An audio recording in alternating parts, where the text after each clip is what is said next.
um certo romantismo, ideais nacionalistas dominaram no começo do século XX este lado do mundo e outros países colonizados. Isso digo eu, baseada em Nicolas Gordon Powell. Um certo romantismo nacionalista, como diz Nicolas Powell, conduziu os artistas e designers irlandeses a um revival celta, assim como desde a Suécia e Noruega até o México se via na arte um fator essencial para a construção de identidades nacionais.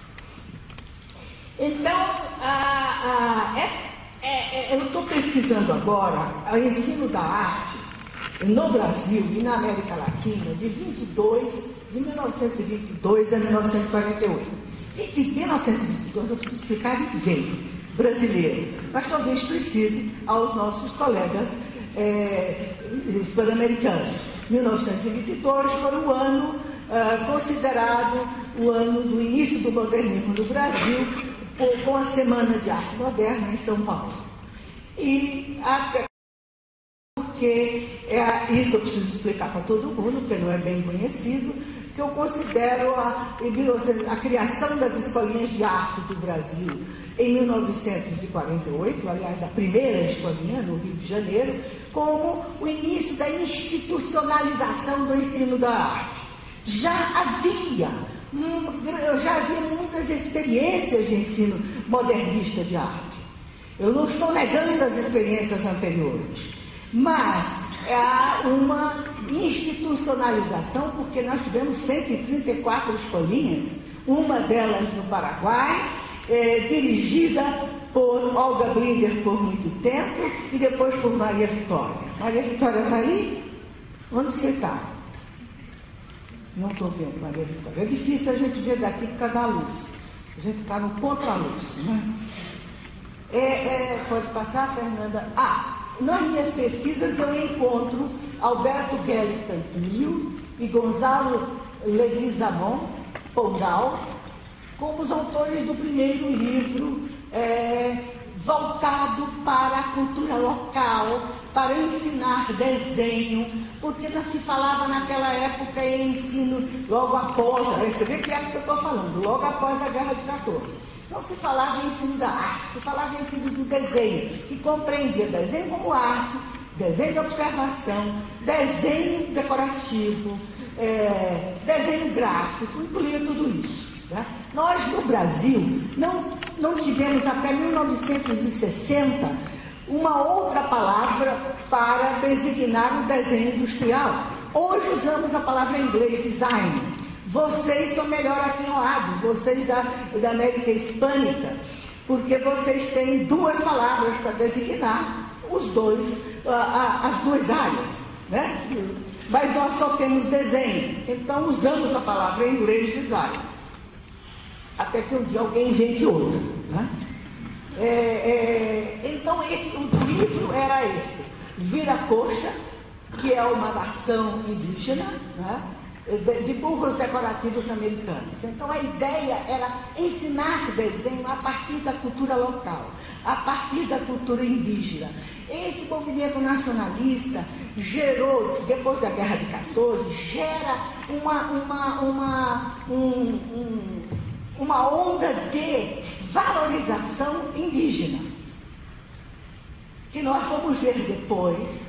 Porque a minha pergunta, já posso fazer a pergunta no início, é saber se essa onda nasce desse desejo de construir uma identidade, ou se nasce, inclusive, consequência dos países hegemônicos da Europa, que estava colocando em moda os exóticos motivos indígenas para roupa e etc., como vocês vão ver. Então, eu ponho em dúvida.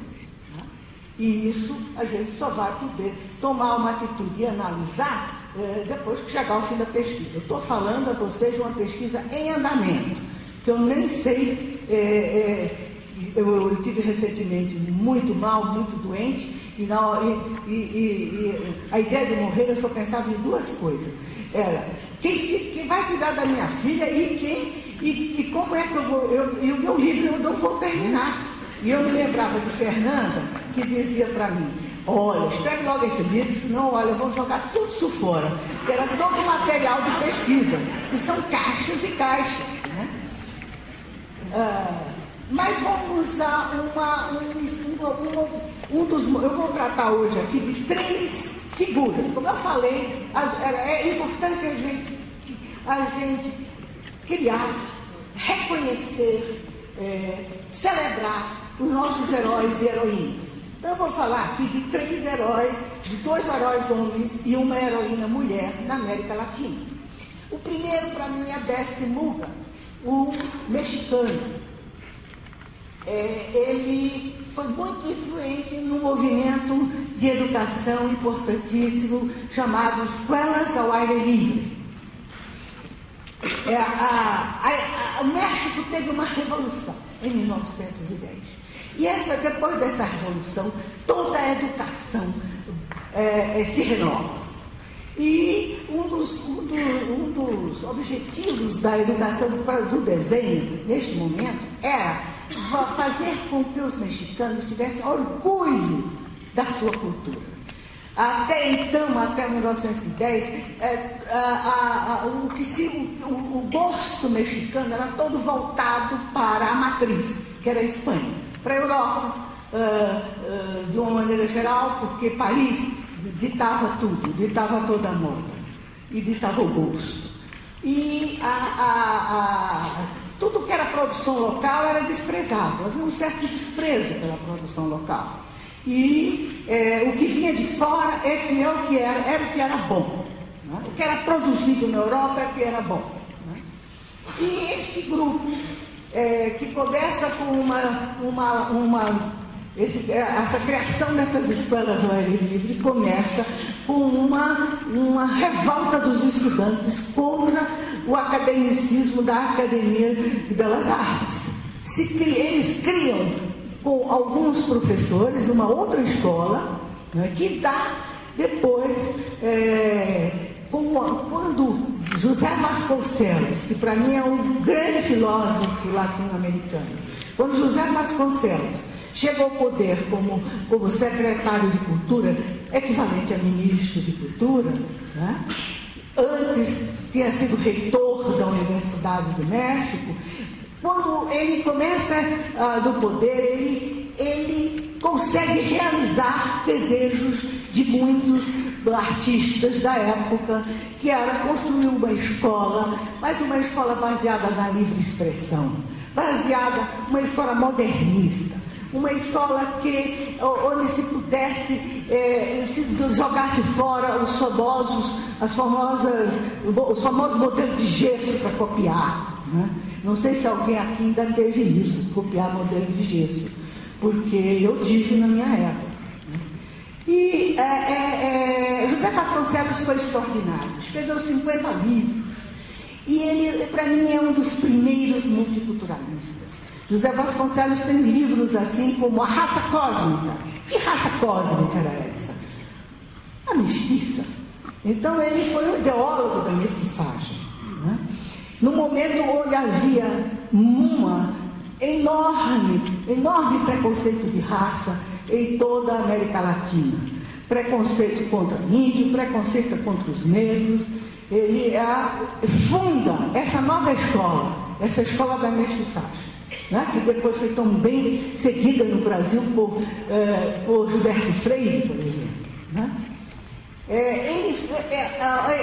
livro dele, a primeira edição, é de 1923. Entretanto, sabemos que ele começa a ser usado em 1916 nas escolas ao aire livre.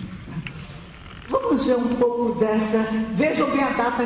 Todos esses heróis que eu estou querendo hoje conversar com vocês sobre eles, nascem mais ou menos na mesma época. A diferença de 1 ano e 2 anos. Né? As vidas, a duração de vida mudou. É muito diferente de um para o outro, mas todos nasceram mais ou menos nessa época.